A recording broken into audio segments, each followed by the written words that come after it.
नमस्कार, माझे नाव कोमल संतोष पोकळे. मी निंबोडी अहिल्यानगर या गावातून आहे आणि मी अमृत कंपनीतून आरोग्य सल्लागार म्हणून काम करते. मी ह्या ताईंना 15 दिवसापूर्वी हे अमृत ज्यूस दिलं होतं. तर त्या बाळाला खूप त्रास होत होता. त्याचं पोट फुगायचं, त्याला लघवीला त्रास व्हायचा आणि त्या कारणाने तो शाळेत पण जात नव्हता. तर मग ह्या ताईंना ह्या अमृत ज्यूसबद्दल माहिती सांगितली, तर त्यांनी ते औषध घेतलं.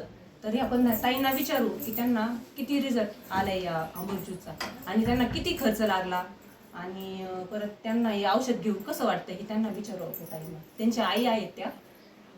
ताई, तुम्हाला कसं वाटतंय अमृत ज्यूस घेतल्यानंतर? त्याला एकदम म्हणजे भारी फरक पडलाय नाही का 15 दिवसात. आणि तुम्हाला खर्च किती लागला होता? आम्हाला 4-5 वर्षापासून त्याला म्हणजे जवळजवळ 4-5 लाख रुपये घातले आम्ही नाही का.